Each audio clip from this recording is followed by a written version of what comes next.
कार्यक्रम में जिसका नाम है क्या करे क्या ना करे। दोस्तों, आज के एपिसोड में हम बात कर रहे हैं हेयर प्रॉब्लम्स के बारे में। इस पर चर्चा करने के लिए हमारे साथ हमसे जुड़ने वाली है डॉक्टर पद्मावती कुलकर्णी जी। तो चलिए उनका स्वागत करते हैं। वेलकम डॉक्टर पद्मावती कुलकर्णी जी, आपका हमारे क्या करे क्या ना करे के मंच पर बहुत बहुत स्वागत है। नमस्कार मैम, आज हम बात कर रहे हैं हेयर प्रॉब्लम्स के बारे में। तो मैं आपसे जानना चाहूंगी कि एग्जैक्टली हेयर प्रॉब्लम्स जो होते हैं वो कौन कौन सी प्रकार के होते हैं और कौन सी प्रकृति के लोगों को ये समस्या ज्यादा सताती है।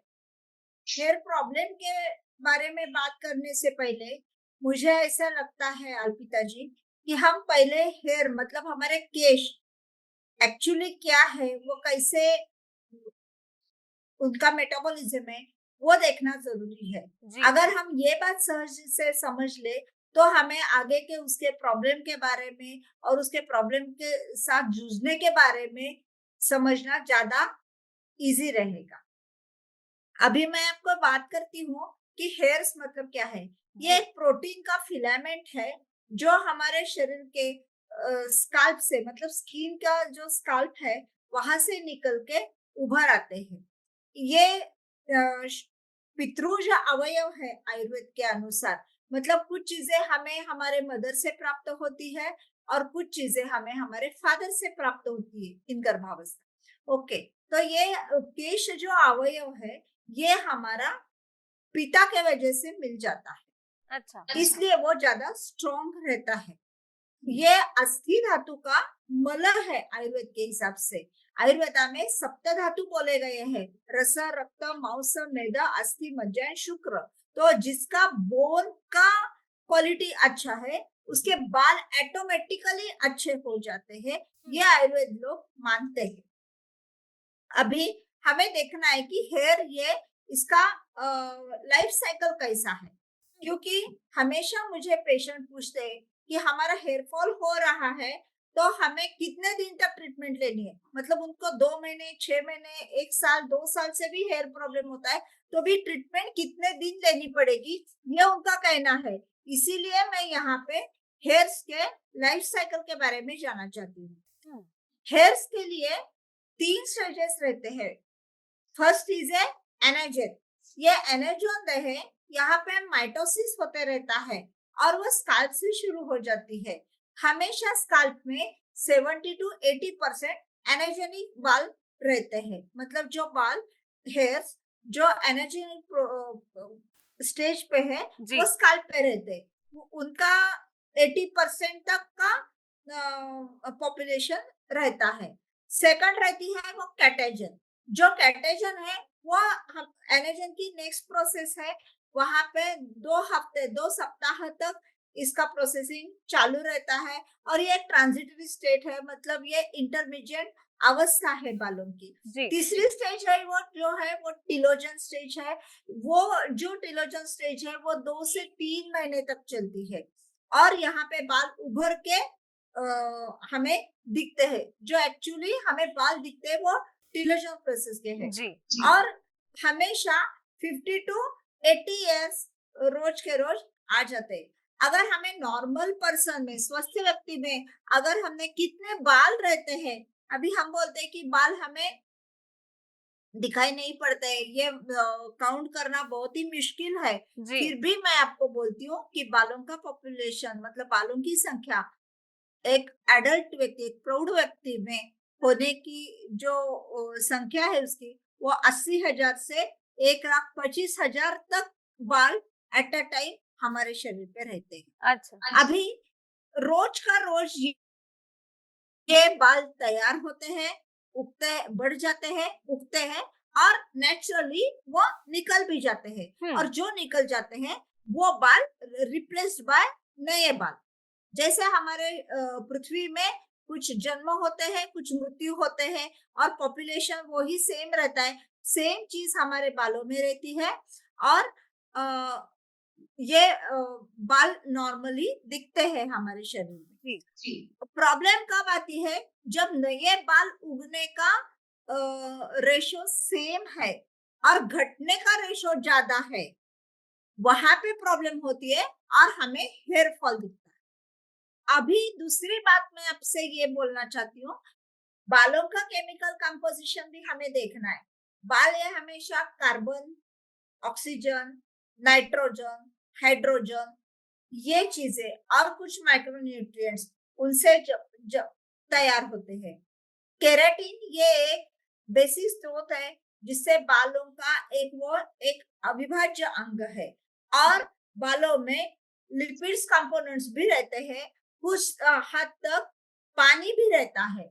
इसीलिए ये मैं आपको एपिसोड की शुरुआत में ही इसलिए बता रही हूँ, क्यों अगर इसका मेटाबॉलिज्म अच्छा है या ये चीजें हमारे आहार में मिलती है, तो हमें जो खाते हैं उससे ही जैसे शरीर का पोषण होता है, वैसे बालों का भी पोषण होता है।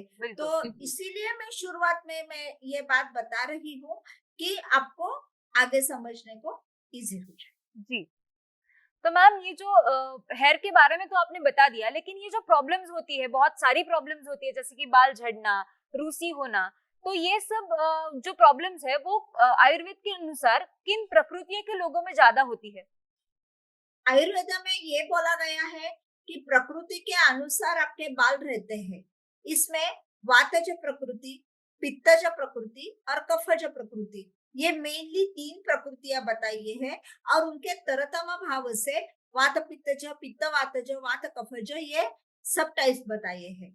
वात प्रकृति के जो बाल है वो बाल हमेशा रुक्ष रहते हैं, मतलब एकदम ड्राई हेयर्स रहते हैं, और उनकी संख्या बहुत कम रहती है। वो अल्प बाल रहते हैं और वो वेवी रहते हैं, और उनमें ऐसे जान नहीं रहती है।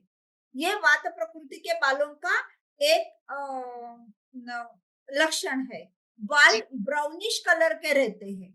पित्त वाले कैसे रहते हैं? वो पित्त प्रकृति वालों के बाल हमेशा रेडिश रहते हैं। अच्छा। उनकी संख्या भी थोड़ी सी कम होती है, लेकिन पित्त का एक पित्तज प्रकृति इसके बालों का ये एक स्वभाव है कि वो बहुत जल्दी सफेद बन जाते हैं। अच्छा। ओके। तीसरा आता है कफज प्रकृति। कफज प्रकृति के लिए बाल जो रहते हैं वो स्निग्ध, मुलायम, घने, ये जैसे हम सभी लोगों को चाहिए वैसे बाल है, तो कफज प्रकृति रहती है। जी, और वो जल्दी टूटते भी नहीं है, जल्दी वो सफेद भी नहीं होते हैं। सो ये कफज प्रकृति के बाल है। ये नेचुरली है, ये निसर्गतः है। जो हमारा शुक्र शोणित का संयोग होता है गर्भावस्था के लिए, वो टाइम ही वो डिसाइड करता है कि ये बाल, ये प्रकृति, ये गर्भ की कौन सी रहेगी, तो उसके अनुसार ये बाल रह सकते हैं। तो हम ज्यादा से ज्यादा क्या कर सकते हैं, हम लोग कुछ उपाय करके हम बालों की क्वालिटी थोड़ी हद तक बदली कर सकते हैं। जी। बालों का आपका एक क्वेश्चन था कि प्रकृति के हिसाब से कौन से डिसीज होते हैं। प्रकृति के हिसाब से डिसीज नहीं होते हैं। बालों की कोई डिसीजेस प्रकृति के हिसाब से ये मुझे वात प्रकृति है इसलिए मुझे डेंड्रफ हुआ, ऐसे नहीं रहता है। अगर वात प्रकृति के लोगों ने जैसी चाहिए वैसी केयर नहीं लिया, तो उनमें होने की संभावना ज्यादा होती है। जी, ये बात में डिफरेंस है। वात प्रकृति के लोगों को ड्राई बाल ड्राई बाल की समस्या ही नहीं रहेगी। उनके स्वाभाविकता से ही बाल रूखे सूखे रहेंगे, तो उनको ऑयल एप्लीकेशन ज्यादा करना पड़ेगा। जी, तो उनको हेयर मसाज ज्यादा करना पड़ेगा। अगर नहीं है तो हेयर फॉल होगा, तो वो विकृति की तरफ जाता है।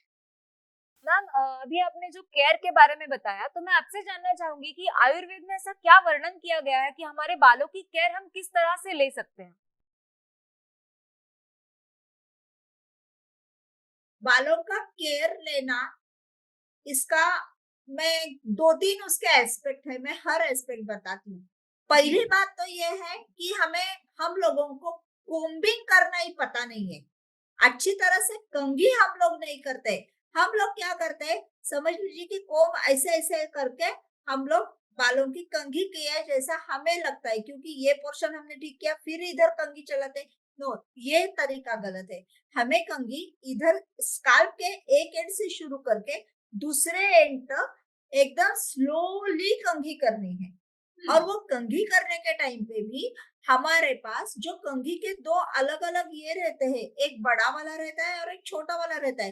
तो पहले हमें क्या करना है, बड़े वाले से बालों के अंदर जो भी ये फंस गए हैं बाल एक दूसरे के साथ, उनको छुट्टा करके लेना है। और बाद में छोटे कंघी से कंघी एक एंड से दूसरे एंड तक, बाद में एक बार सर ऐसा नीचे करके ऐसे बाल ले लेने हैं। सो ये एक तरीका हो गया बालों को केयर करने का। अगर हमने ये ही तरीका सिर्फ अपनाया, बिना कुछ जाने बिना कुछ करे, तो भी आपके 20% तक हेयर्स अच्छे हो जाएंगे, क्योंकि यहाँ पे जो सर्कुलेशन है वो एकदम प्राकृतिक रूप से रक्त का सर्कुलेशन है, ब्लड सर्कुलेशन है, वो अच्छे से बना जाता है। दूसरी बात है कि बालों को अच्छे तरफ से हेयर ऑयल लगाना। अभी मैं आपको समझा देती हूँ कि हेयर ऑयल लेने के लिए हमेशा क्या किया जाता है, ऐसे हाथ पकड़ा जाता है, बाद में ऑयल डाला जाता है, बाद में ऐसा डाला जाता है, और यही हाथ ऐसे ऐसे करके हर शरीर को ऐसे, या कभी कभी ये बाल लेके ऐसे ऐसे करके किया जाता है। ये पूरा गलत तरीका है। हमेशा क्या करना है कि बालों के लिए पार्टिंग करके लेना है कोम से, और कॉटन के मदद से या फिंगर टिप से हमें बालों को ऑयल अप्लाई करना है। ये ऑयल करने के बाद हमेशा बालों को, यहाँ पे बालों को आपको मसाज करने की जरूरत नहीं है, बालों के रूट्स को, हेयर रूट्स को मसाज करने की जरूरत है, स्काल्प को मसाज करने की जरूरत है। गलती कहाँ हो जाती है मैं बोलती हूँ, हमेशा बालों के लिए आप लोग अगर हेयर स्पा लेते हैं, पार्लर में जाते हैं, 100 से 1000 रुपीज देते हैं, तो मुझे लगता है कि मैंने इतने पैसे दे दिए, तो मुझे उन्होंने 20 मिनट तो मिनिमम करना चाहिए, 25 मिनट तो हेड मसाज करना चाहिए। ये हमारी नेचुरली अपेक्षा रहती है, लेकिन यहाँ पे ही गलती है। हमेशा हम लोग क्या करते हैं, हफ्ते में एक बार तो हम लोग बालों को ऑयल लगाते हैं, रात को सो जाते हैं, अच्छी नींद लगती है, और दूसरे दिन हम शैम्पू कर लेते हैं, बरोबर? ये ही हम गलत करते हैं। आप समझ लीजिए कि हमारा अगर वीकली शेड्यूल है, तो वीकेंड तक हम संडे के दिन अगर हम सुबह हेयर बाथ कर लेते हैं, तो सोमवार से शनिवार तक तो जो धूल मिट्टी जो भी है, डस्ट जो भी पोल्यूशन है, वो सभी भी हेयर्स के साथ साथ स्काल्प तक आ जाएगा। उसके ऊपर हम लोग लगाते हैं हेयर ऑयल। हेयर ऑयल लगाने के बाद वो हेयर ऑयल वो धूल के साथ वो स्किन को चिपक जाता है। दूसरे दिन सुबह हम लोग शैम्पू करते हैं, वो जल्दी नहीं निकलता है, स्काल्प अच्छा से साफ सुथरा नहीं होता है, इसलिए हम ज्यादा शैम्पू यूज करते हैं। वहां पे पूरा सिस्टम गड़बड़ हो जाता है। इसलिए हमेशा ये करना है। शैम्पू भी लोग कैसे करते हैं, directly they will apply shampoo, और बाद में थोड़ा सा इधर से निकल के इधर इधर लगा देते हैं। That is the very much wrong thing we are doing. हम लोगों को क्या करना है, एक बाउल में पानी गुनगुना लेना है, एकदम गर्म पानी नहीं लेना है, एकदम ठंडा पानी नहीं लेना है, सिर्फ गुनगुने पानी में हमें शैम्पू डालना है और उसको डाइल्यूट करना है। तो शैम्पू का जो पानी है वो आपको बालों के ऊपर डाल के फिर 3-4 मिनट तक आप ज्यादा प्रेशर न डाले हुए उसको धोना है, और धोते समय वो पानी सिर्फ गुनगुना रहना है, बिल्कुल वो पानी आपका गर्म नहीं रहना है। दूसरी एक इम्पोर्टेंट बात है कि यहाँ पे आप शैम्पू से भी बाल धो सकते हैं, लेकिन मैं ये चाहती हूँ कि शिकाकाई, रीठा, मुस्का, ये जो त्रिफला, ये जो चीज है उनका एक आप कषाय बनाइए, और वो कषाय से आप बालों को धो लीजिए। जब बाल धोने के बाद उनको एकदम टेरेस पे जाके मत सुखाइए, जहां पे डस्ट नहीं आएगी ऐसे घर में ही आप सुखा सकते हैं। और उनको हेयर टॉवेल को एकदम निचोड़, टॉवेल से बाल एकदम निचोड़ के ऐसे मत ड्राई, गड़बड़ में मत ड्राई कीजिए, ड्रायर मत यूज कीजिए, आपको निसर्गतः ही बालों को अपने आप से सुखाना चाहिए। उसके बाद जब बाल पूरे सूख जाएंगे, आपको बालों के लिए हेयर ऑयल लगाना है। हेयर ऑयल भी आपको थोड़ा सा गर्म करके, आगे जैसे आपने वो पार्टीशन किया है, पार्टीशन करके आपको सिर्फ फिंगर टिप्स के मदद से ही आपको सिर्फ ऐसे ऐसे करके आपको हेयर ऑयल अप्लाई करना है। न 5 मिनट 10 मिनट, मैक्सिमम 200 सेकंड तक ही आपको मसाज देना है जी। उससे ज्यादा मसाज नहीं करना है और जेंटली मसाज करना है, ज्यादा प्रेशर नहीं देना है जी। ये बेसिक चीजें हो गई जो आपको रूटीन में बदली करनी पड़ेगी। अभी मुझे लोग पूछते हैं कि हमें रोज ऑयल लगाया तो चिपचिपा होगा क्या? आपको हेयर ऑयल पूरे बालों तक लगाने की जरूरत नहीं है, बाल चिपचिपे करने की जरूरत नहीं है। सिर्फ आप हेयर के रूट्स को, स्काल्प को ही हेयर ऑयल अप्लाई कीजिए। बालों को हेयर ऑयल अप्लाई करने की जरूरत नहीं है। जहां तक बाल स्प्लिट एंड्स होते हैं, वो होने तक आपको बिल्कुल भी जरूरत नहीं है। पूरा स्काल्प को सिर्फ स्काल्प को आपको हेयर ऑयल लगाना है, बालों को वैसे ही छोड़ना है।